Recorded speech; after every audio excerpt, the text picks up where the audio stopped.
The drink that caused adults and children pushing and shoving each other to even buy it, captured on video as if this were an apocalypse and described as absolute chaos. $1 billion made within a year of its release. 16 bottles of collectible variants of Prime sold every second at its peak. Aisles upon aisles emptied swiftly within hours of the beverage hitting store shelves, to the point that a limit of 1 bottle per person was imposed. All the while, people online were selling the drink at 100 times the price. Kids were excited to get 1 bottle of the drink for Christmas. Yes, Prime! And TikTok niches were carved out dedicated to finding the drink. Approximately a year after Prime was released, what seemed like a money printer with a beating heart is now getting closer to flatlining in many countries, already pronounced dead in certain areas of the world, with lawsuits across the United States and a pending FDA investigation. There are only 2 questions to ask: why and how? This is the story of Logan Paul and KSI's drink, Prime. It's a big craze at the moment, the sports drink Prime. Almost like swallowing perfume. What is that? If you've got kids, chances are they're Prime mad. After its release in 2022, Prime became the fastest growing beverage in history. For such a competitive world of sports beverages, Logan Paul and KSI's sports drink seemingly came out of nowhere and took the market by storm, selling out wherever it was sold. You or someone you know have definitely seen it. I know I have. So when I say that I saw bottles on shelves again, selling for their intended prices, an immediate sense of strangeness crept upon me. Something was wrong. I should not be seeing these drinks on the shelves, given that I live in a highly populated area. To understand what used to be a relatively high volume of sales behind Prime, I can't leave out any mention of the original dynamics between the founders of the Prime Hydration Company. That would be Logan Paul and KSI's initial boxing rivalry. The founders of Prime, Logan Paul and KSI, didn't always like each other. In 2018, after KSI won his first boxing match against Joe Weller, he took a shot at Logan Paul, challenging him to a boxing match on live television. Logan Paul? Any of the Pauls, I don't care. Bring it! To which Logan Paul, after his controversy in a Japanese forest that year, more than willing to save his career, agreed to fight KSI. In fact, Logan Paul years later confessed that he believed KSI saved his career. To say, KSI saved your career. And in a way he did, dude. I'll always be grateful for it. But to the fights Logan Paul and KSI had, they had a fight in the Manchester Arena in England. And then another fight. To which Logan Paul uploaded a video titled, "I Lost." And during this entire process, their feud only drew further attention from the media and others alike. There was also debate on whether the beef between Logan Paul and KSI was genuine or not. And here was the answer. Because I know you guys were beefing and it felt kind of real. How did I reconcile with him? Yeah, that felt more. The beef was real. Yeah, Dude, the beef was real. We hated each other. Although it seemed like he walked back on his answer a few years ago, where he stated, "I don't like talking trash. It was all for show. It was all to sell the fight. I have nothing but respect." Was it ever real? That's up to you to decide. Regardless, Logan Paul and KSI chose not to have another boxing fight. But their relationship took a better turn when in July of 2021, KSI hopped on Logan Paul's podcast and they realized that they needed to squash the beef because they got along pretty well then and there. At the time and still now, there was a market for functional drinks, which means drinks that highlight a supposed health benefit. That's where the proposal for a sports drink such as Prime was drawn up, and Prime Hydration LLC was created.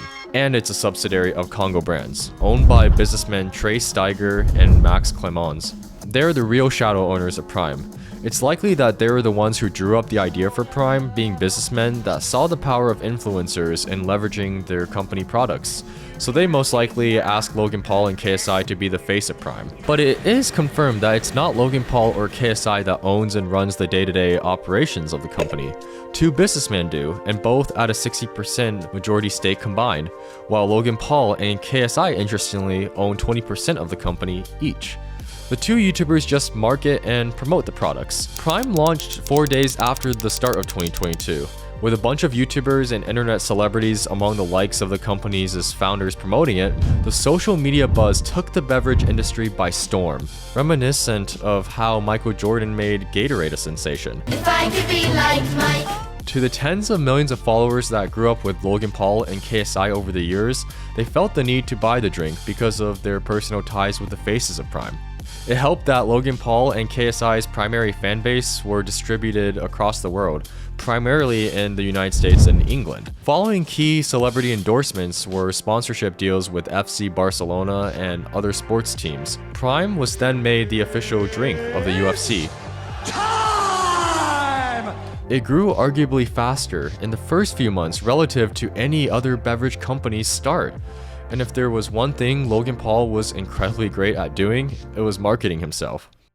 Months after Prime was released, Logan Paul fell victim to Pokemon's largest scam at the time. When he got scammed out of $3.5 million in Pokemon cards, one of the immediate things he promoted at the beginning of the video discussing the situation was his drink Prime. In the end, he took advantage of the media cycle, reporting his Pokemon scam and the attention he was receiving as a result. With Prime at its peak being sold out on its online website, Logan Paul marketed this correctly as a luxurious item when restocking took longer. We're actually doing a contest. This is a 24-karat solid gold Prime worth $500,000. Stop. I feel like they've held back the product deliberately. So you think this is deliberate? I'm absolutely certain it's deliberate.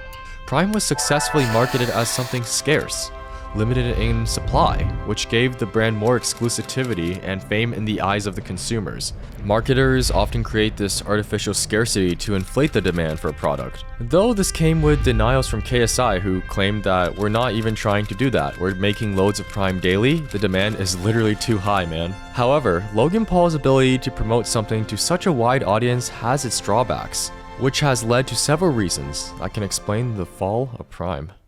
Unlike his counterpart KSI, Logan Paul embroiled himself in various controversies since the release of Prime that led to the decline of his credibility, such as most notably a cryptocurrency scam. In that controversy, pump and dumpers profited at the expense of Logan Paul fans that bought into it because he promoted it.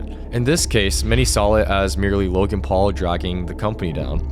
Some went as far as to state that Prime only works because of KSI. Without it, it would have been Logan Paul's latest questionable venture, perhaps among the likes of his crypto scam. To emphasize Logan's baggage on the company, he received more backlash after offering the victims of the crypto scam only 10% compensation. If customers don't like Logan Paul, and many have bought into Prime because of the company's personalities, including him, it makes sense that sales would drop if the same consumers fell out of love with Logan Paul and or KSI. And this is where two key lawsuits come into the picture. Let's talk about the first one. Take a look at these two drinks.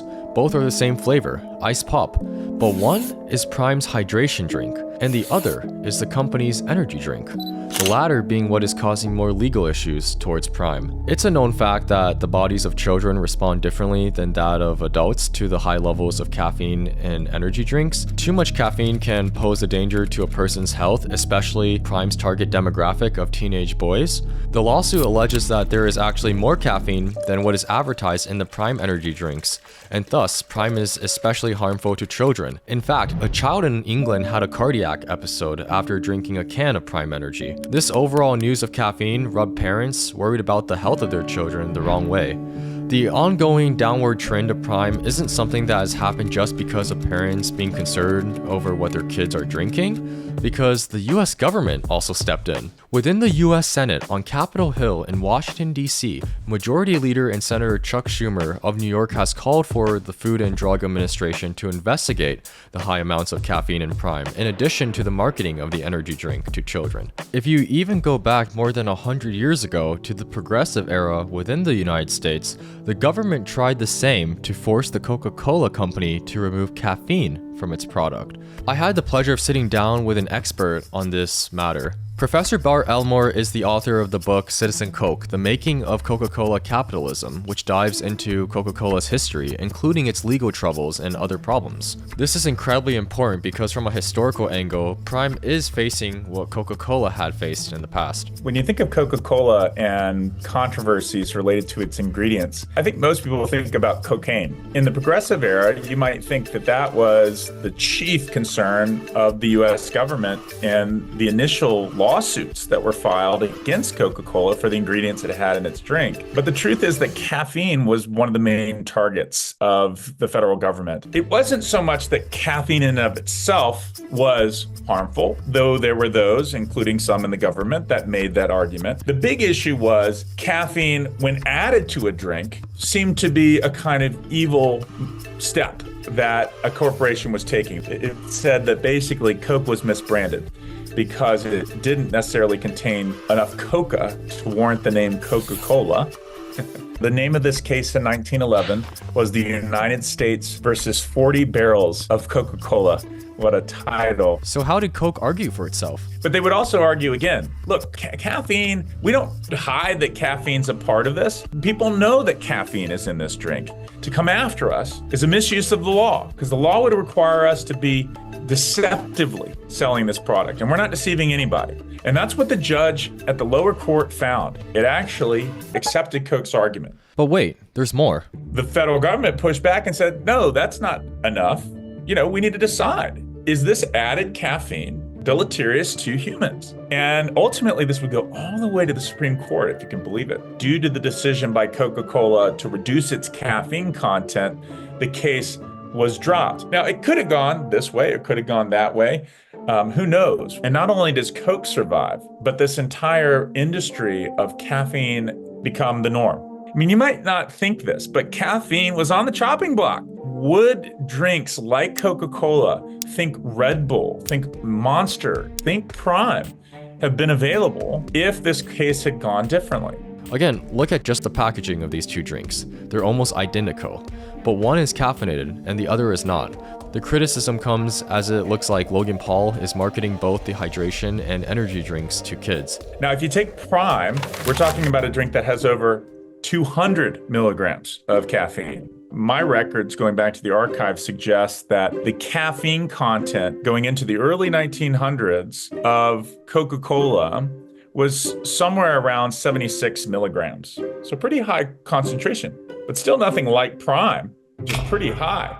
But in response to Senator Schumer's public statement, Prime, the company, stated how the energy drink complied with the FDA, but most notably, they said it is an energy drink and is not made for anyone under the age of 18. Look at these children in various clips buying the drink that they viewed as a status symbol, courtesy of successful marketing by Logan Paul and KSI. A Financial Times article mentioned that a London teacher's story of how her students who had Prime bottles, even filled with water, were being catapulted to higher status among their peers. And according to For, an influencer agency, Logan Paul and KSI's audience on social media are primarily 24 years or younger. Regardless of whether or not Prime energy drinks specifically are made for anyone under the age of 18, critics say that it is certainly being marketed towards them. In response to the identical marketing claims, Logan Paul said this on Fox Business. One is in a can and says energy drink on it. The other's in a bottle and says hydration drink on it. One is 18 plus, the other is suitable for all ages. And we believe we've done as good of a job as we possibly can differentiating our products. If this does get a Senate hearing that does spur more troubles for Logan Paul and KSI's company Prime, this will inevitably damage the credibility of YouTubers. But this wouldn't be the first time a hearing was conducted on top energy drink executives. In 2013, the Senate conducted investigations on Rockstar, Monster, and Red Bull, the top energy drink officials, although they didn't have the same marketing ties to the youth as Prime does now. I first came across Prime, not the caffeinated drink, but the sports drink. Yeah, the sports drink through my son, who just fell in love with it. He was like, oh, I had it at a soccer game and all I want is Prime. So clearly there's a younger generation that's kind of primed for Prime. And if you're not being cautious, especially as a young person, it can have effects on your body that, may be unwanted. Another lawsuit, a class action lawsuit filed in August of 2023, claimed that Prime had used PFAs, which are dubbed forever chemicals, because these chemicals can last thousands of years. PFAs are a class of chemicals used to make products grease-proof, waterproof, etc. Oddly enough, one of PFA's primary uses are in umbrellas. Side effects can include cancer and other health problems. So what's it doing in Prime?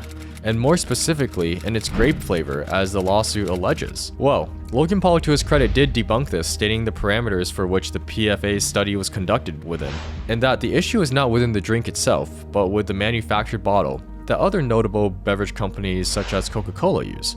But it's not the only odd ingredient people are pointing out. A quick look at the ingredients shows that there are lots of vitamins, although the critics say that it's not the right quantity of the proper vitamins in a sports drink. But the weirdest part is that the drink contains potassium, a lot of it from the coconut water the drink uses, ironically bolded on this nutrition facts label. Prime has very little sodium, which for rehydration needs a lot of. Instead, it has lots of potassium, way more than usual for a sports drink to make up for. Saying that Prime is on a decline isn't just a vibes-based analysis, but there is numerical data to back that claim up. In the first quarter of 2024, Prime sales was half of what it was last year. But still, Prime has some attention, though significantly less than before. There are still listed bottles on eBay for hundreds of dollars, but does it mean anything if those on the more expensive side aren't being sold? And so, the interesting question is, are there any people still buying them as collectibles? The description of one of the listings interestingly stated, "I used to be a Prime collector, and I've come to realize that I don't need them sitting on my shelf." Behind Prime, this statement sums up the early success of the drink the best. Paul is way more appealing to a 13-year-old than a juice box. This is just another instance of YouTubers branching out from YouTube to create businesses, like how Mr. Beast created Feastables off of his brand. But for Logan Paul, of course not done as cleanly. Is some increased scrutiny warranted? I think so, right? Because this is a lot of caffeine in this beverage. And if you're consuming it on a regular basis, you should know that. But who knows how these legal issues and criticisms in the courtroom plaguing Prime will play out. The results of these legal matters will impact the seriousness and perception of YouTubers to the outside world. Not to be prudish about this, to say, no one should drink coffee or tea. That's of course absurd. But to think about where this product fits, in the spectrum of caffeinated beverages. Regardless of too much caffeine in energy drinks and questionable chemicals, as well as accusations of no hydration value in the regular, for Logan Paul and KSI, Prime has still been a net positive for them. But it's up to their consumer base, the kids that have consumed their drink, to determine the future of Prime. Let me just add this one thing. So in the 1990s, and I think, or maybe it's late 1980s, I can't remember, there was a drink called Jolt that came out. And I remember being, told as a kid, like, this is the cool drink because it has increased caffeine. Now I went back and looked at it. I think it was like 76 milligrams of caffeine. Nothing compared to what we're talking about with Prime. But, I think we should be wary of drinks that try and pitch their caffeine content as like, this cool thing. Because I remember that. And Jolt was like, the symbol was a lightning bolt on it. And we all thought, oh, it was so cool. And we knew that it had more caffeine, and it felt kind of like we were, doing something cool. Again, I would encourage anyone, I'm not a medical scientist, but just to go out there and kind of make yourself aware of some of the adverse effects of too much caffeine consumption. I think we should be watchful, especially for our young people who, like myself, were attracted to things like Jolt when I was younger because of the branding. Do you still find tons of Prime drinks stocked at your local store? I'm curious, so please let me know in the comments below, as well as your country where the drinks are shelved. Thanks for watching this video. Also, I always link what I researched for this video. I handpicked some interesting articles that dive more into Prime in the description below.